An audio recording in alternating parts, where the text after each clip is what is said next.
sat in this corner booth, and we got talking to some of the locals there, and they were like, oh yeah, by the way, where you're sitting is the deaf corner.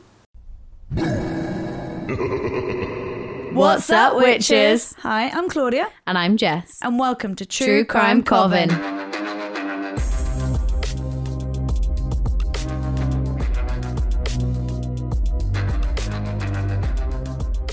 Hey Claudia, how are you? Hiya. Well, I feel like I sound like a broken record, but I'm knackered. I mean, I think that is obviously we still are doing our full-time jobs and then this in the evenings. So yeah.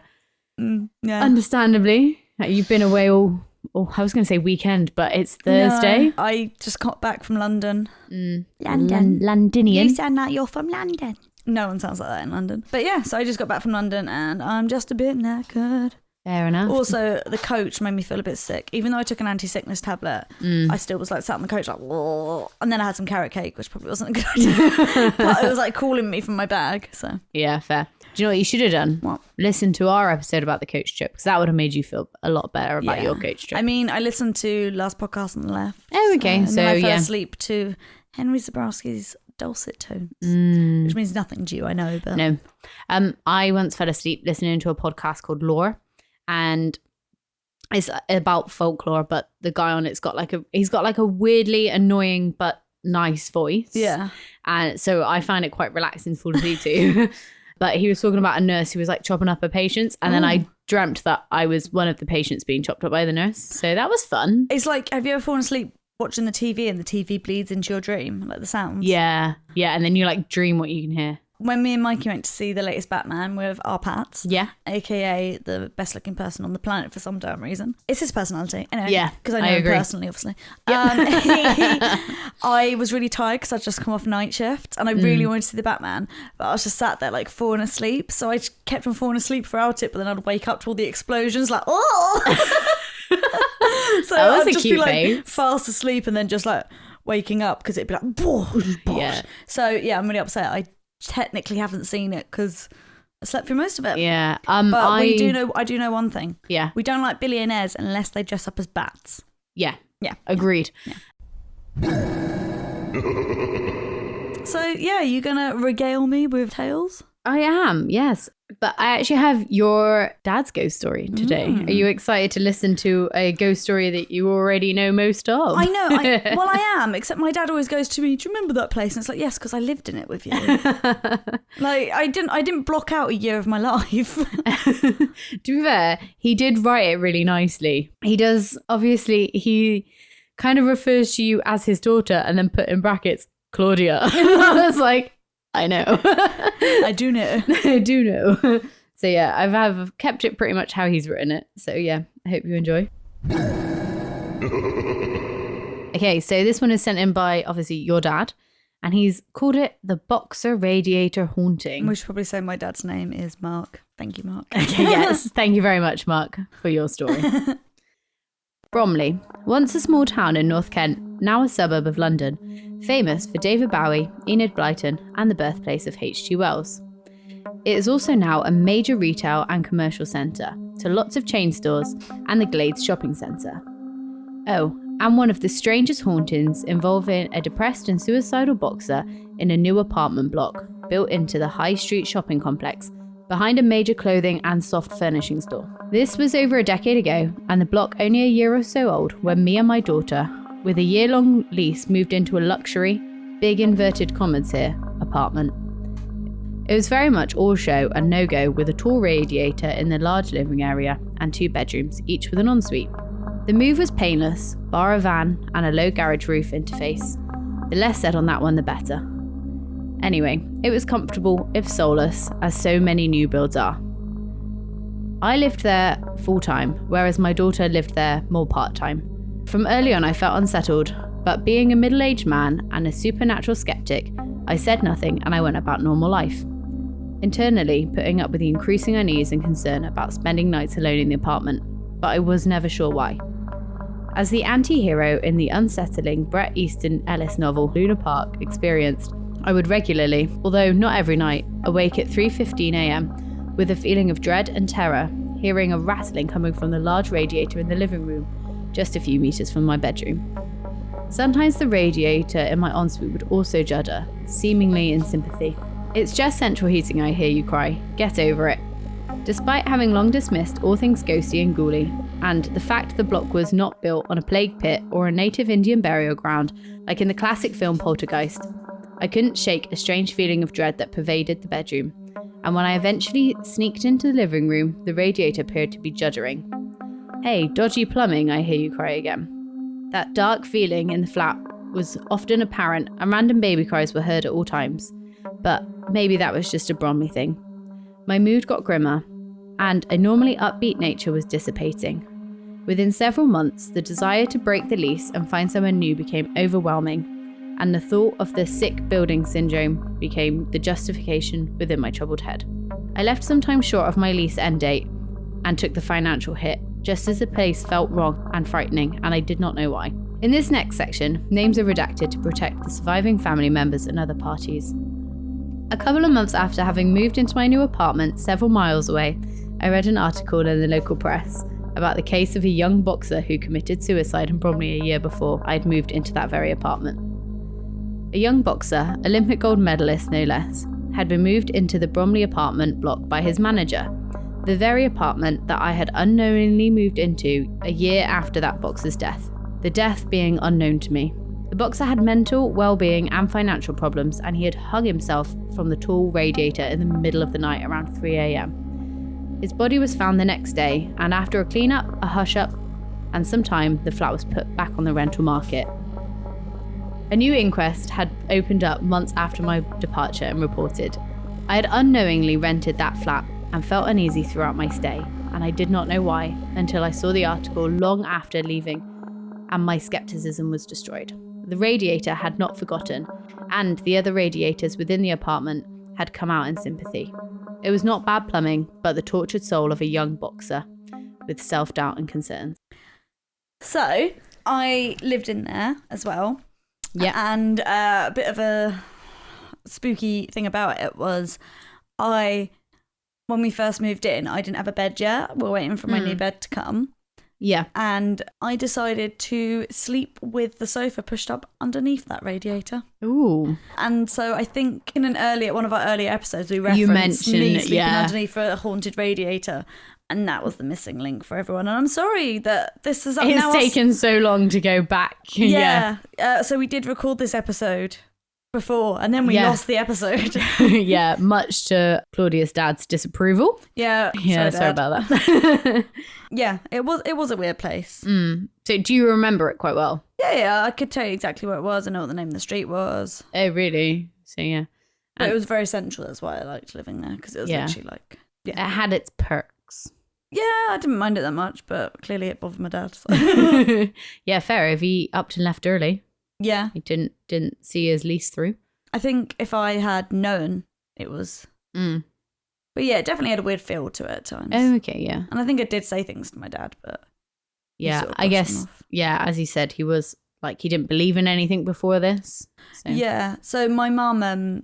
my parents are divorced, and my mum actually said that my dad got really depressed living there, and she like noticed it as well. Oh, really? Yeah.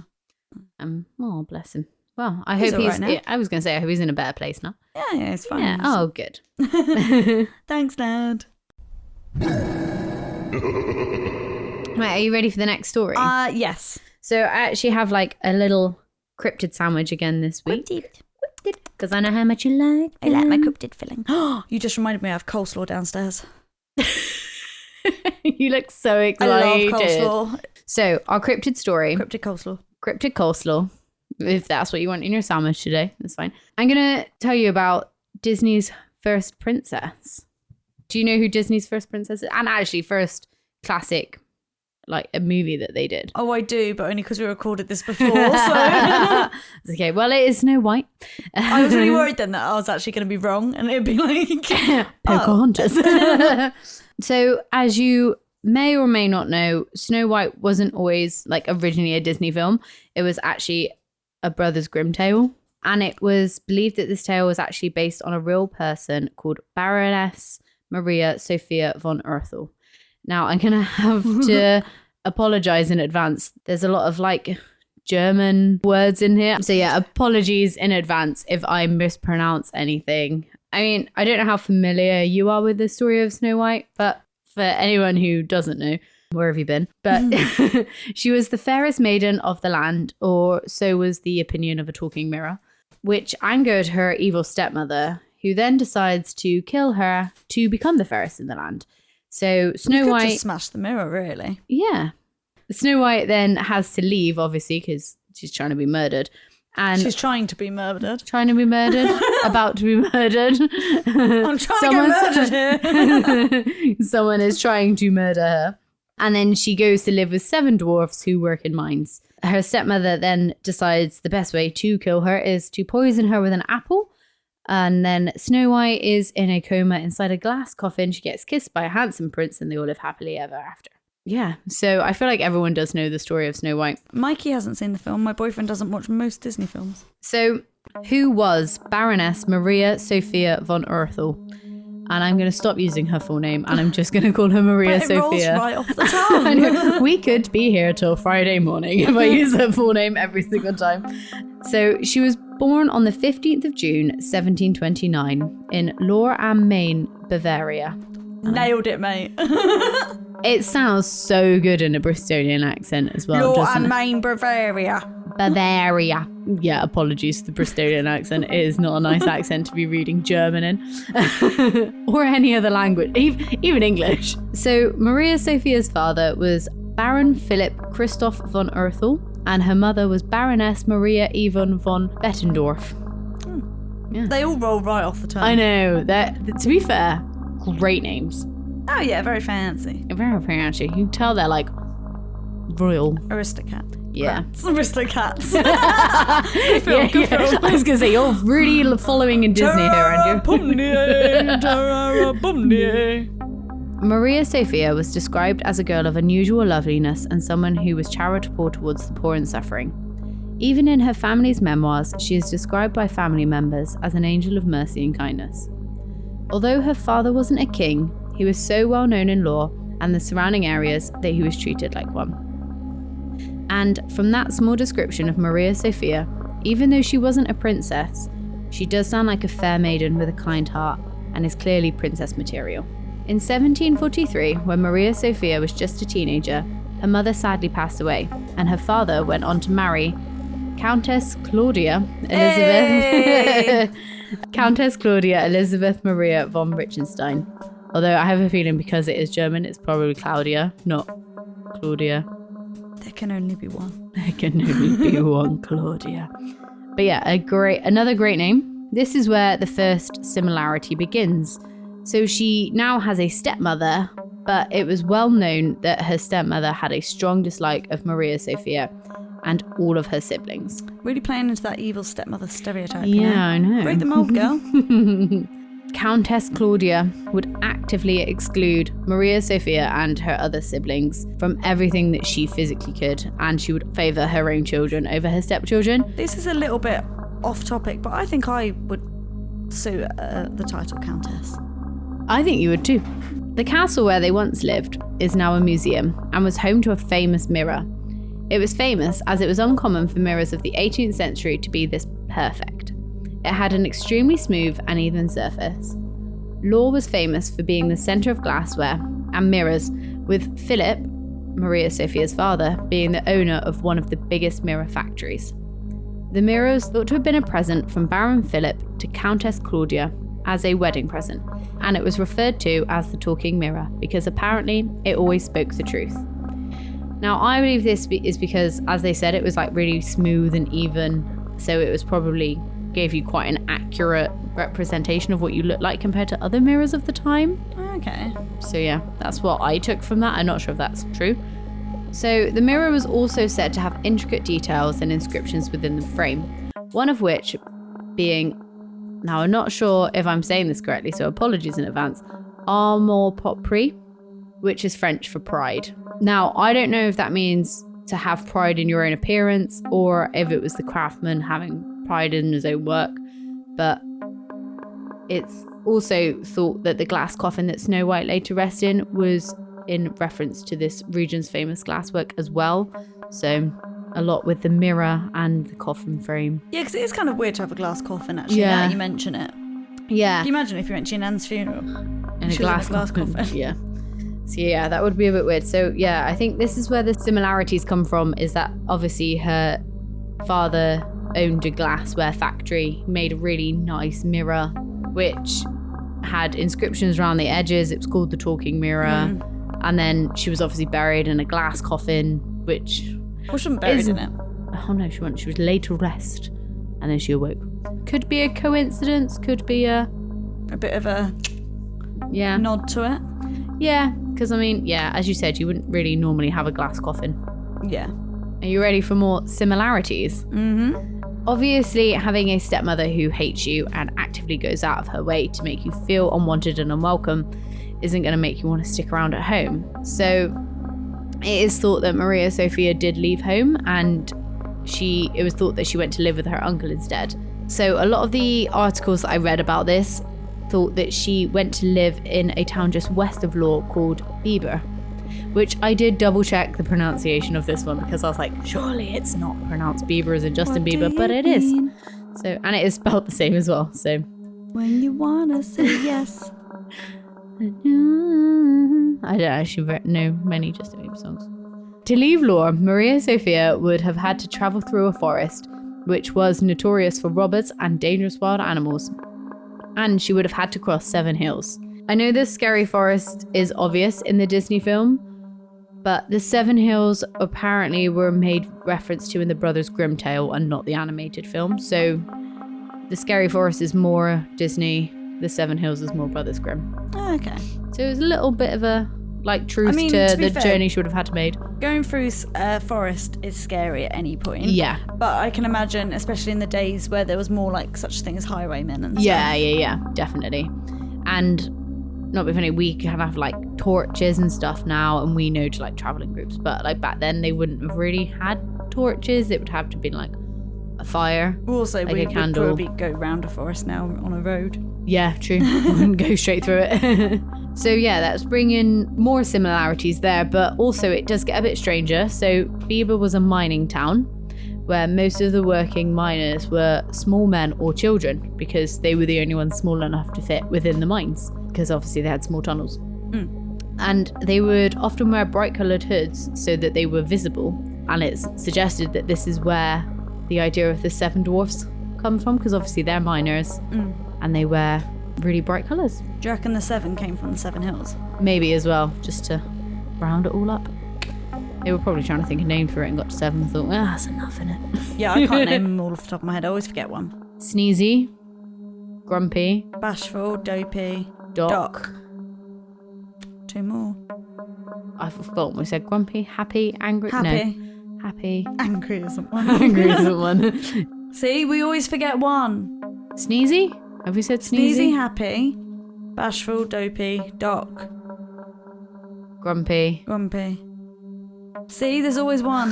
Fuck. I'm going to have to Google it now. Dopey? Did we say that one? Dopey, Bashful, Grumpy, Sleepy, Sneezy. Did we do Sleepy? Happy, Doc. I don't think we did. We didn't do Sleepy. I don't think we did Sleepy. So there is a few more similarities, believe it or not. Hit me. If that wasn't enough. So another similarity is thought to be the poisoned apple that the evil stepmother used to try and kill Snow White. So in Law, they used to have many orchards. So an apple is an obvious choice of fruit. And it's thought the poison was inspired by the Atropa belladonna plant, which is my also favourite plant, of course. Yeah, which is also known as deadly nightshade. Oh, yeah. You might have heard of that one. Yeah. And apparently that grew a lot in Law as well. So that makes sense. So obviously you've heard of deadly nightshade, but I don't know if you know any of the symptoms if you consume it in small amounts. No. So, are you ready? Dilated pupils, sensitivity to light, blurred vision, tachycardia, loss of balance, staggering, headache, rash, flushing, severely dry mouth and throat, slurred speech, urinary retention, constipation, confusion, hallucinations, delirium, and convulsions. Sounds fun. Sounds like a day out. Yeah. I think halfway through reading that list, I definitely experienced some slurred speech, but and some confusion. So, however, taken in large quantities, it can also affect your nervous system and stop involuntary reactions and muscles. So your digestive system and your heart.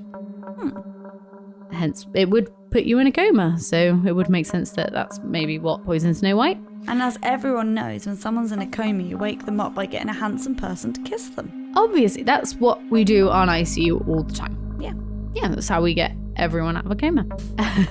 So there is an antidote, obviously, not true love's first kiss. I don't know if I can pronounce this. It's a very long word. I did even put the pronunciation next to it and it has not made it any easier. Go on, try. Unsetocoline. No, I can't. Unsetocolinase? Raise? Acetylcholinesterase? Acetylcholinesterase? Yeah. Anyway, it's a long fancy word. But if you ever accidentally ingest some deadly nightshade, you don't have to find a prince to come and kiss you. You can just get this antidote. That's alright, if I only have a little bit, I have slurred speech. Yeah. Maybe you know attention. Yeah. Don't sound like fun things. No. Like, yeah. So I think that's where most of the similarities stop. Okay. But I have also put in a little bit, basically a small paragraph, basically a sentence, about the Brothers Grimm. So I don't know if you know much about the Brothers Grimm at all. So do you know their names? I want to say one was called William. Wilhelm.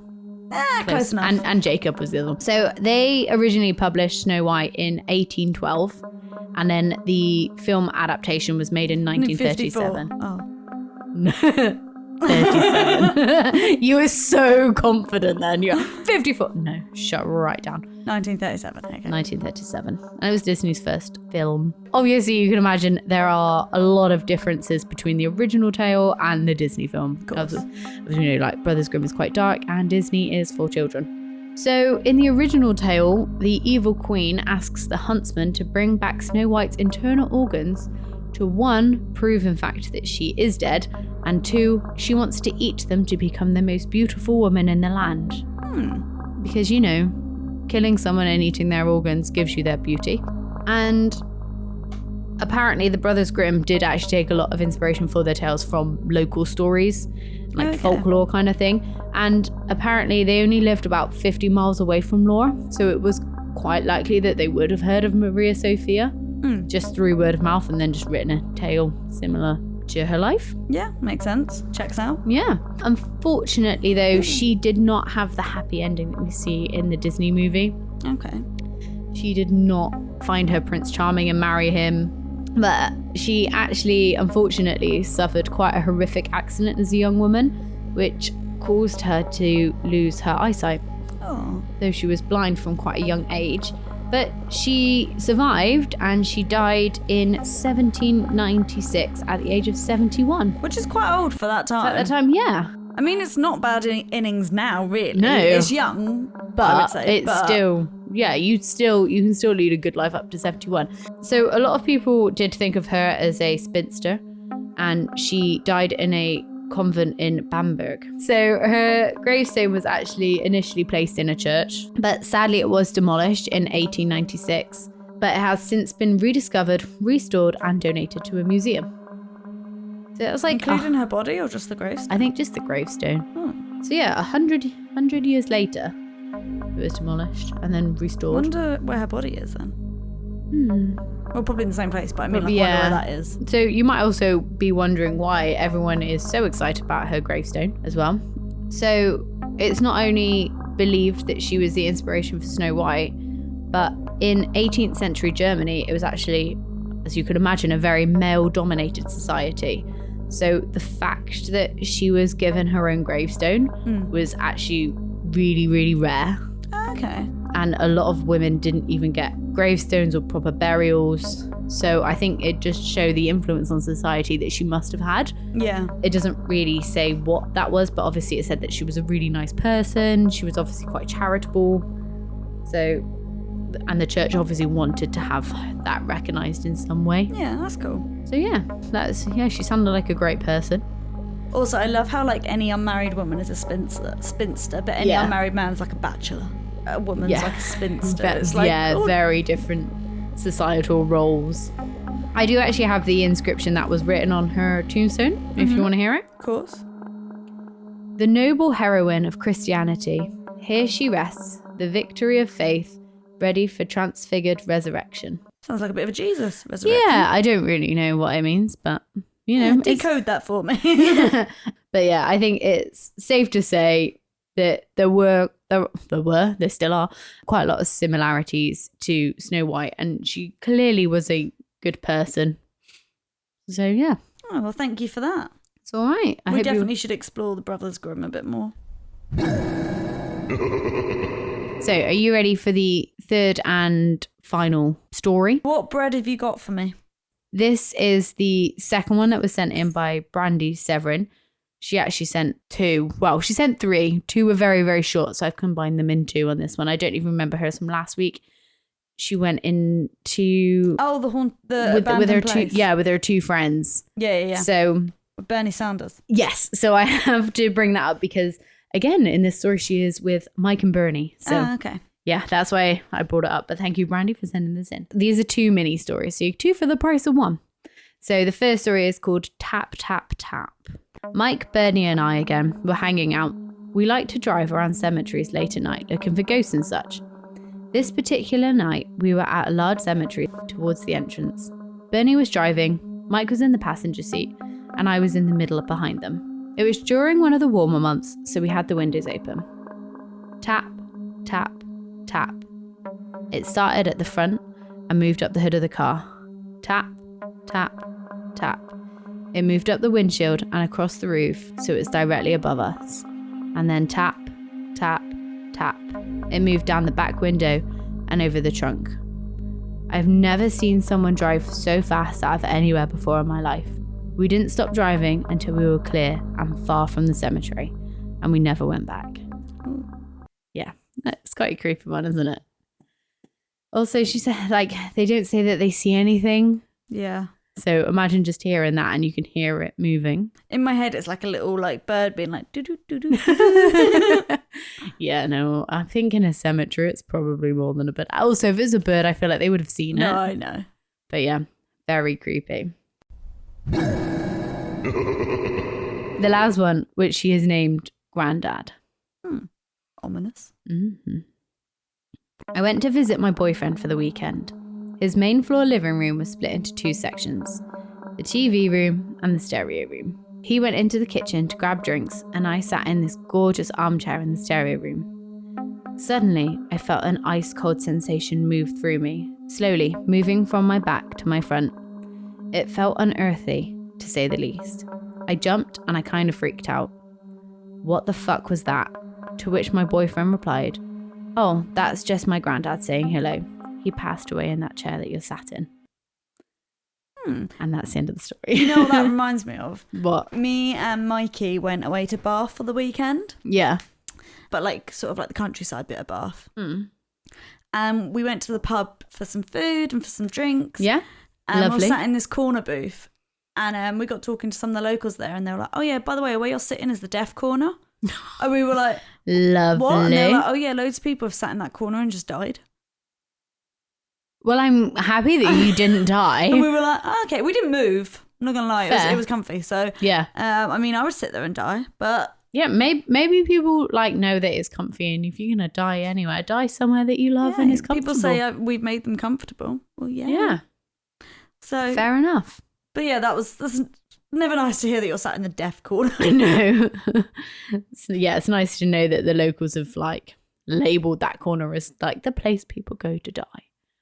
I mean, I think it'd be more creepy if it was random people, people just walked in off the street. Oh no, absolutely I think fit. they were all elderly people. Yeah, fit and healthy people. If you literally walked in there, sat down, and was like an old man's pub, you know.